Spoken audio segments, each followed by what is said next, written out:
The United States was on the verge of dissolution on March 9, 1861, when Abraham Lincoln arrived in Washington, D.C. for his first inaugural address. The states of South Carolina, Georgia, Alabama, Mississippi, Louisiana, and Florida had all voted to secede from the Union, and Texas's governor had been overthrown for refusing to secede. The departing administration of President James Buchanan had bankrupted the Treasury, while his Secretary of War, John Floyd, had secretly shifted Union armaments to Point South to arm the intended insurrection.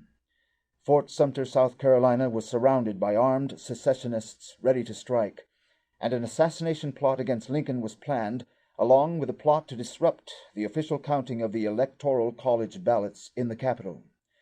General Winfield Scott, a hero in the War of 1812, took measures to secure the capital with thousands of federal troops. Any man who attempted by force to obstruct or interfere with the lawful count of the electoral vote should be lashed to the muzzle of a 12-pound gun and fired out of a window of the Capitol. I would manure the hills of Arlington with fragments of his body, were he a senator or chief magistrate of my native state. It is my duty to suppress insurrection. My duty.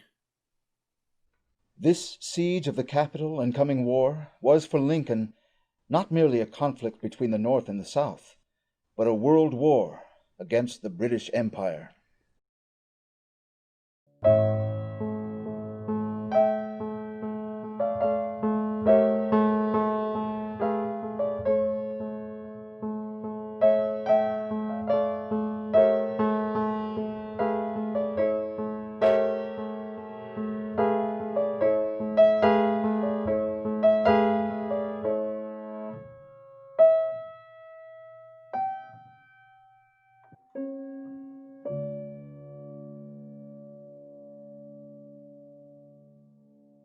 Lincoln knew the British Empire viewed the U.S. government, founded on the principle that all men are created equal, as a threat to the continuation of their empire. Lincoln also knew that the British Empire had not only steered the development of the present secession, but had organized continuous secession movements to break up the Union since the American Revolution. Alexander Hamilton, the first Treasury Secretary and founder of the American system of economics, was assassinated in 1804 by Aaron Burr, the Vice President of the United States. At the same time, Burr organized a military insurrection against the government to create a separate nation composed of the vast Louisiana Territory and part of Mexico. The design, funding, and brashness of Burr's operation were not his own. I have just received an offer from Mr. Burr, the actual Vice President of the United States, to lend his assistance to His Majesty's government in any matter in which they may think fit to employ him, particularly in endeavoring to effect a separation of the western part of the United States from that which lies between the Atlantic and the mountains, in its whole extent.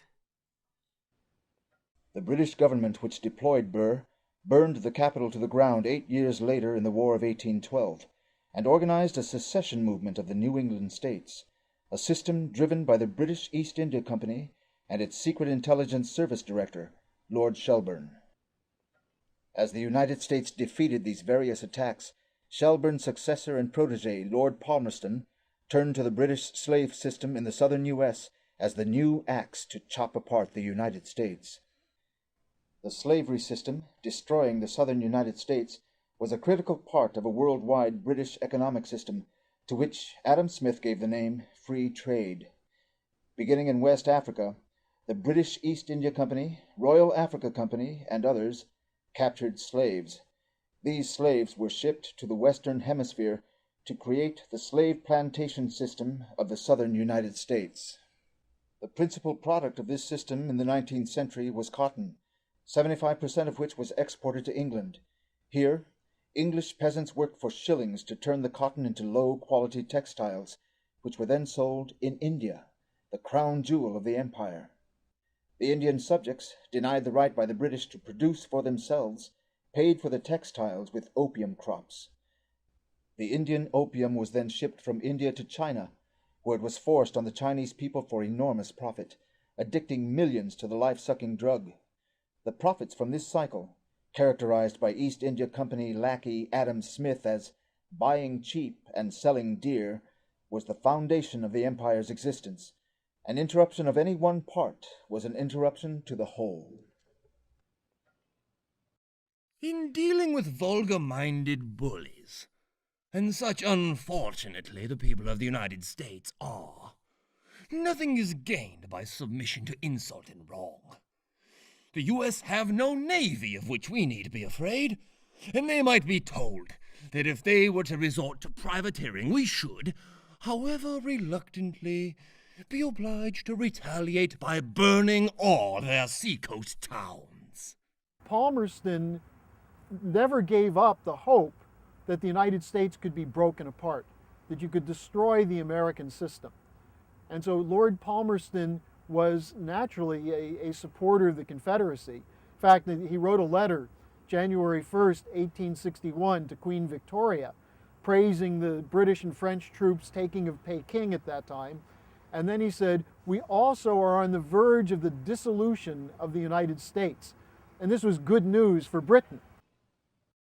When Lincoln was elected in November 1860, the British had recently conducted war against Russia in 1854 and against China in 1859, when the Chinese attempted to block the smuggling of opium into their ports. Now, in 1861, a great war was imminent, pivoted on whether the British or the American system would prevail in the Western Hemisphere. In Lincoln, because of the nature of the conflict over slavery, he very much always came back to the Declaration of Independence.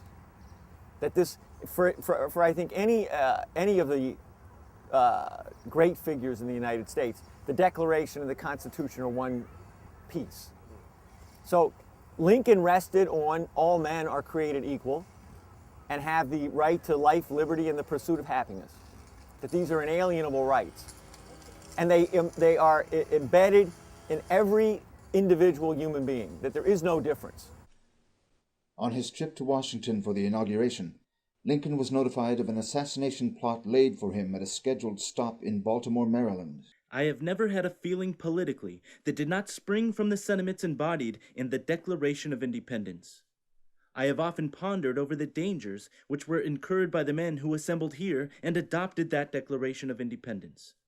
I have pondered over the toils that were endured by the officers and soldiers of the army who achieved that independence.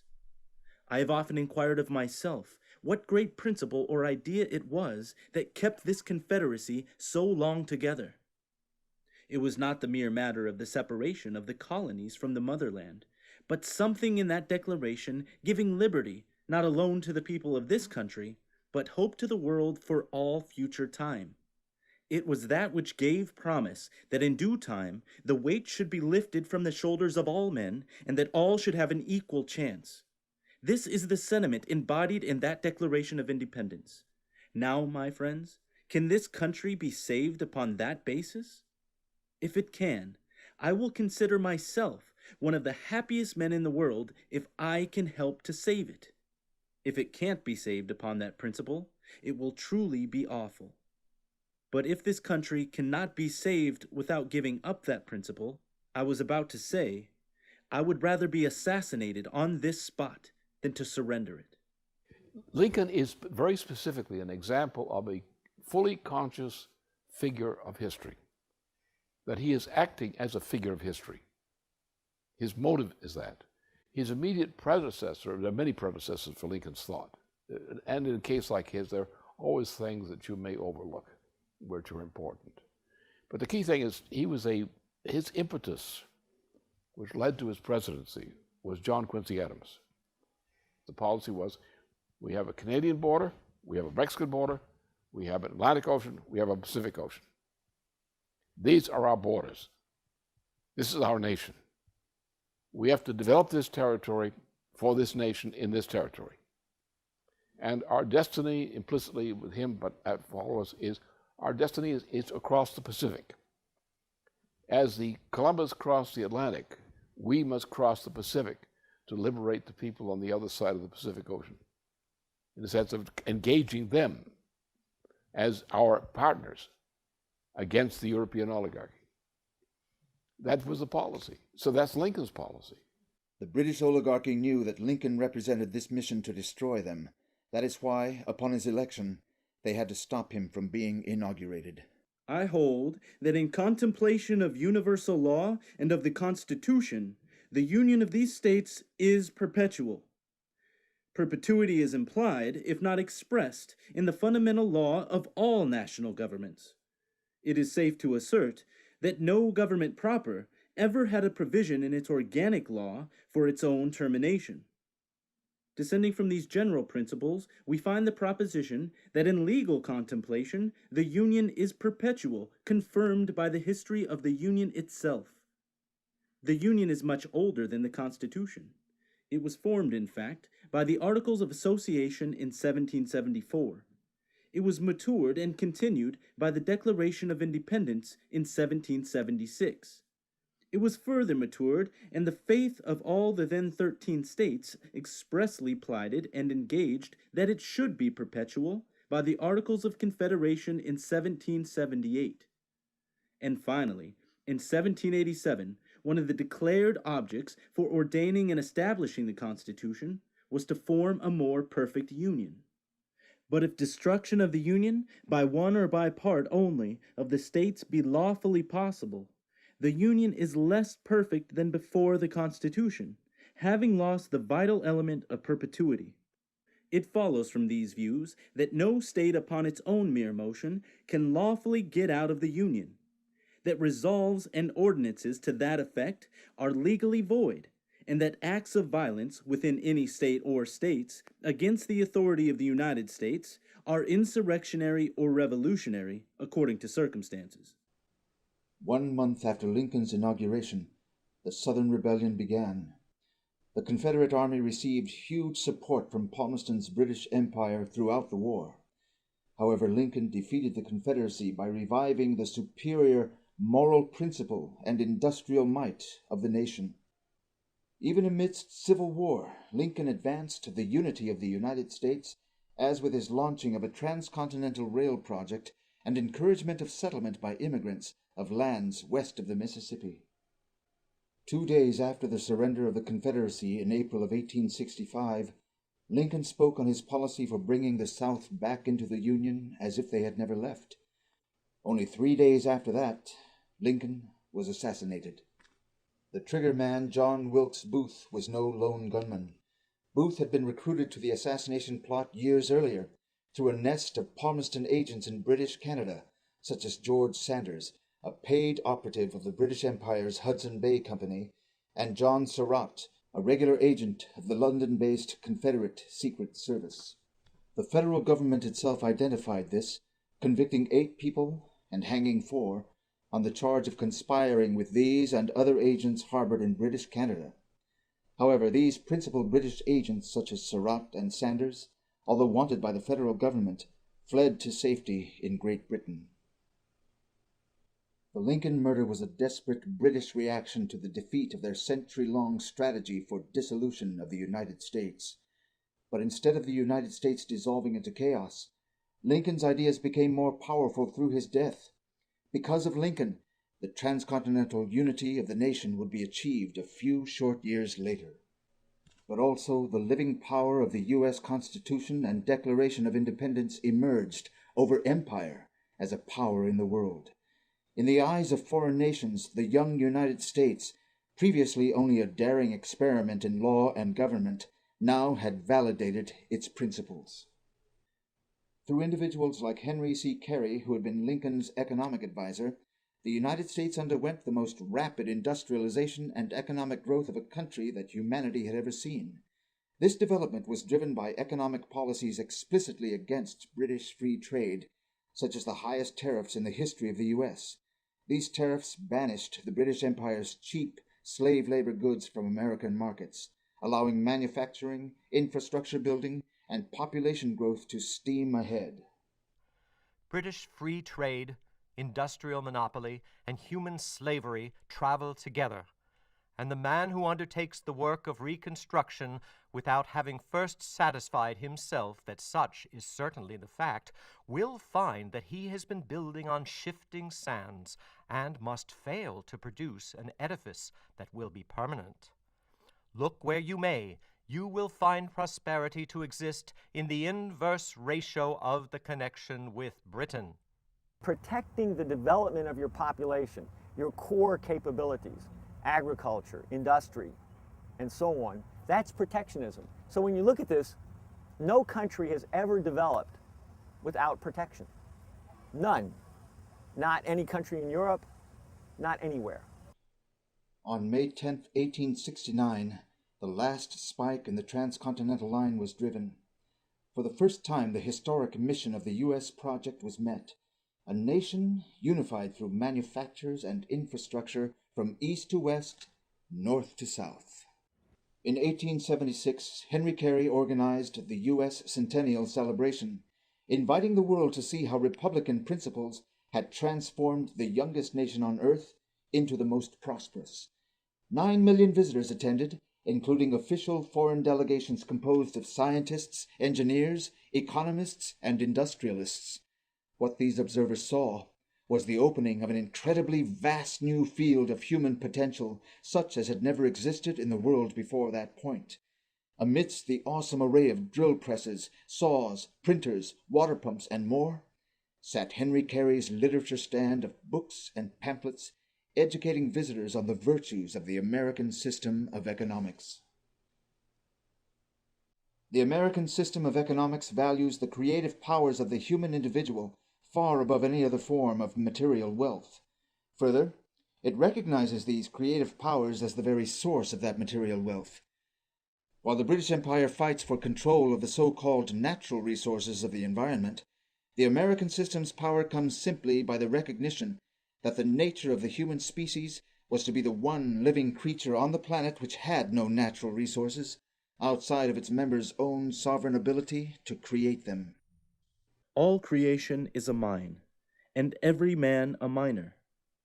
In the beginning, the mine was unopened, and the miner stood naked and knowledgeless upon it. Fishes, birds, beasts, and creeping things are not miners, but feeders and lodgers merely. Beavers build houses, but they build them in no wise differently, or better now, than they did 5,000 years ago. Man is not the only animal who labors, but he is the only one who improves his workmanship.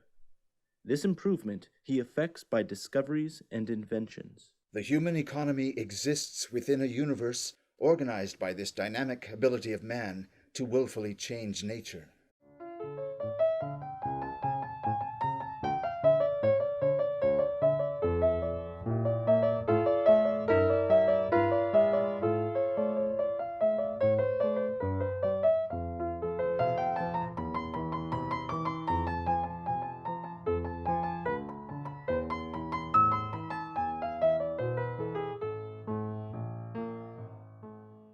A discovery we make in nature usually involves something that's already happening. But we make a discovery of how that's happening. Okay? Now we turn that discovery we've made into a way of changing nature by our acting in use of that principle. So mankind is not like an animal. We have a power of the animals. This is what we call true creativity. The ability to discover universal principles and use these to change the universe. Only mankind can do that. Only the human individual mind can do that. No animal can do it.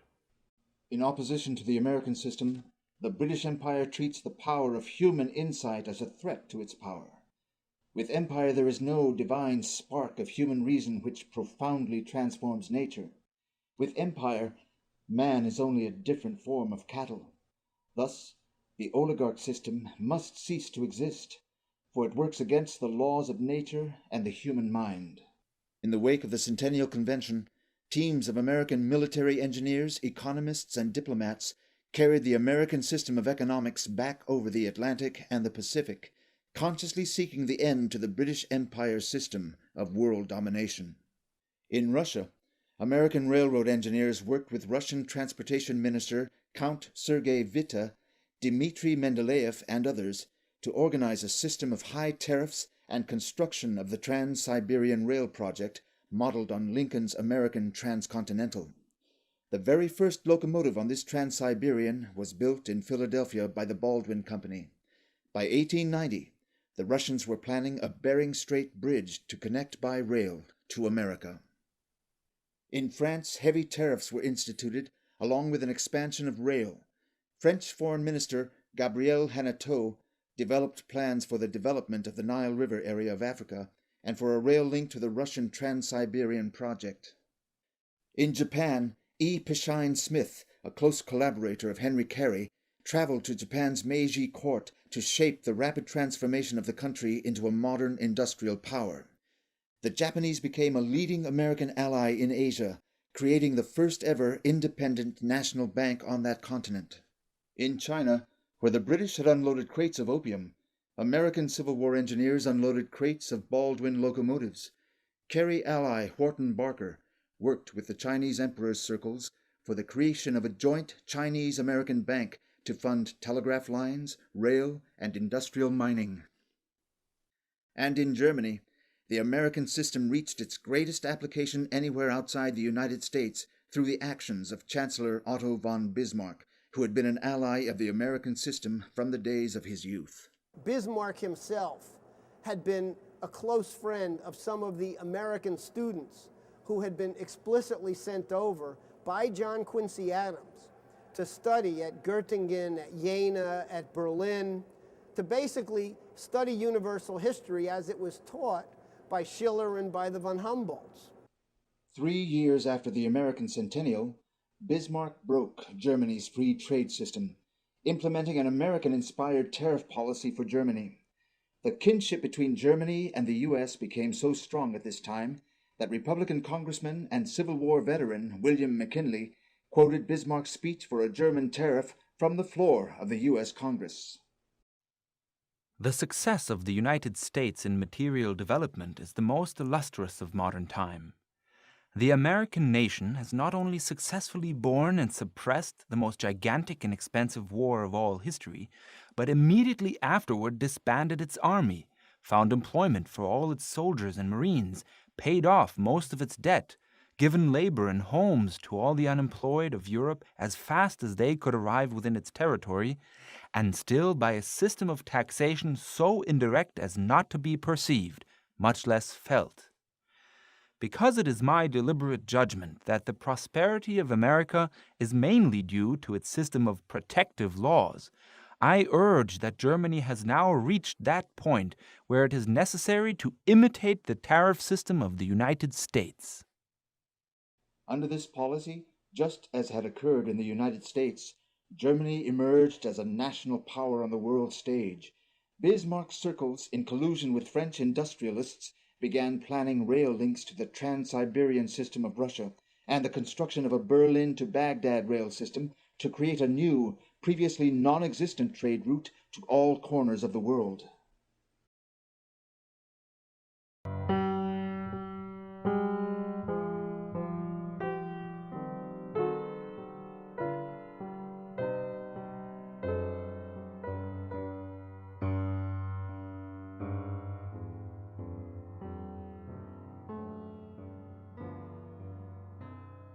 The threatened world leadership of the British East India Company based itself on a relationship between control of the world's sea routes and enforced underdevelopment of interior land masses.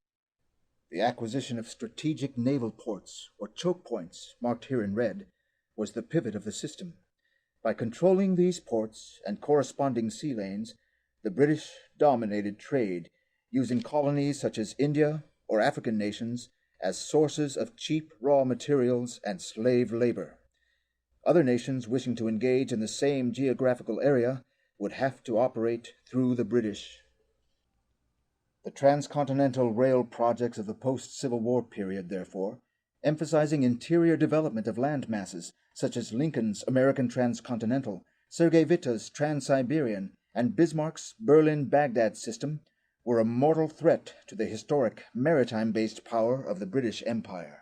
We were aggressively promoting the American system, and the British at that point decided that the only thing that they could do to prevent the successful spread of the American system and the buildup of these rail connections and the land bridge across Eurasia was to blow up the world. Literally, they were losing the chess game badly, and so their only last option was to kick over the chessboard. Under this geopolitical view, British imperial policy toward the end of the 19th century turned to the creation of a great world war, pivoted on pitting Russia and Germany against each other. The intention of this policy was not for any nation to come out as the victor, but rather for all nations involved to be destroyed. In Germany, Bismarck was conscious of this geopolitical strategy. In correspondence, he wrote about his nightmare of coalitions, that alliance of France, Russia, and Britain, which would encircle Germany and destroy her in war and economic ruin. Bismarck was committed to alliances which allowed for Germany to develop, but he also understood that these alliances required the benefit of the other. That is, that the unification of Germany occurred in a war against France and Austria, but he was willing to form an alliance with Austria. He had his own alliance with France because he realized that if he were at war with these countries, Germany wouldn't be able to develop. So his commitment to the Three Kaiser League, the alliance with Russia, the alliance with Austria, that wasn't popular with some of the smaller German states that were incorporated in Germany. But Bismarck's argument was that this policy created the best potential for Germany to develop its industry, to increase its markets, and to have peace. He also negotiated with the Russian Tsar, secretly, behind the back of his own Kaiser, because the Kaiser was going to agree with the Kaiser of Austria, this old fart there, still the emperor, in a Balkan War. And the Balkan War involved Slavic peoples, which were part of the Orthodox Church network, as the Russians were part of the Orthodox network. So it was an attempt by the British to organize another religious war between Orthodox and others, Western and Eastern Christianity. He knew you don't do that. So he entered into a secret agreement, he did, behind the back of his Kaiser, two Kaisers, the first Kaiser and the second one, Wilhelm I and Wilhelm II, who was a completely British fool, and said that he would sabotage any attempt to support Austria in a Balkan War. So as long as he was in power, the war couldn't go off, because the British plan was to have Russia and France attack Germany at the same time, and to use the Habsburg-Balkan War as a trigger for that purpose. So no, let's sabotage it. Bismarck's insight and diplomatic skill thwarted all British attempts to pit Germany against Russia in war. His understanding of how European powers were manipulated by the British, and his counter-policy of alliances with nations for peace, meant that for a British-orchestrated world war to succeed, Bismarck had to be eliminated. During these years, Prince Edward Albert, the protege of Lord Palmerston and the son of Queen Victoria, made himself dictator of British foreign policy. For the next 20 years, he would personally oversee the elimination of all obstacles to the creation of a nightmare of coalitions, beginning with Otto von Bismarck. His greatest weapon in his work was not the gunboat, but insight into turning the vices and weaknesses of individuals into the most destructive weapons against them. The removal of Bismarck began with the use of one of Edward's greatest allies, his in-depth knowledge of the personal defects of his nephew, Kaiser Wilhelm II of Germany. Edward Albert, and partly is able to operate through this insane oligarchical royal family system, where, you know, the Tsar of Russia, the Kaiser of Germany, they're all part of his family. They're all offshoots of Queen Victoria. You know, when you think of an oligarchy, you kind of think of a termite mound. With the queen termite, this gigantic blob about 20 times the size of her consort, pumping out eggs, and every other termite is there to aid the queen in her eggs. When you have a bunch of noblemen who intermarry, you have family connections, but you also weaken the bloodline, so to speak. And so you had these figures like Kaiser William II, very inferior intellect, very much influenced by the pomp and circumstance of the empire. Kaiser William II, I think in 15 years, had 37 design changes in the costumes of the Imperial Guard. He loved parades, but he was also desirous of flattery. He was very insecure. And so a court around him started saying from the moment he emerged, you can't be like Frederick the Great, his ancestor, if you have a Bismarck running policy. Under orders from Prince Edward Albert, Kaiser Wilhelm ousted Bismarck from the German chancellorship in 1890. This event marked the beginning of World War I. The long fuse of the British Empire's attack on the American system was now lit. After his ouster, Bismarck foretold the great coming war. For my part, I am no longer under any obligations towards the personalities now in office or towards my successor. All the bridges have been broken down. The tide, which used to connect us with Russia, has been severed. Personal authority and confidence are lacking in Berlin. If the country is well ruled, the coming war may be averted. If it is badly ruled, that war may become a 7 years' war. Prince Edward Albert and his sycophants now unleashed hell on earth. The nightmare coalition of Russia, France, and Britain, which Bismarck had worked to prevent, Edward now sought to create. Every nation in Europe and Asia which had responded to the United States' successes would be targeted for destruction. In 1894, French President Sadi Carnot was assassinated. Edward's Anglophile circles within the weakened French government then launched the Dreyfus Scandal. This involved the fraudulent conviction of French Army Captain Alfred Dreyfus, of Jewish-German descent, as a traitor. This scandal would continue for 12 years, giving birth to an anti-German and anti-Semitic right-wing turn in France. Temporarily overcoming his known disdain for the yellow races, Edward Albert and his sons, through continuous official visits to Japan, personally organized the brainwashing of the Emperor Meiji of Japan. Albert, as he had also done with Wilhelm, preyed on Japan's island mythology. You are an island in Asia, just as we are an island in Europe. As we rule over Europe, you shall rule over Asia. With England's help, Japan will become a great naval power. Under this direction, Japan launched war against China in 1894, using its largely British-built navy, and grabbing huge tracts of Chinese territory where U.S. and Russian industrialists had hoped to build critical links for the Trans-Siberian Rail Line. Although the advances achieved in the wake of Lincoln's Civil War victory were being quickly crushed in Europe and Asia, the United States remained at this time a stronghold of power and independence against the British Empire. Under newly elected President and Lincoln devotee William McKinley, economic and political progress were charging forward. McKinley's commitment to the continuation of the U.S. policy against free trade were more explicit than any United States president had ever made them. 30 years of protection has brought us to the first rank in agriculture, in mining, and in manufacturing development. We lead all nations in these 3 great departments of industry.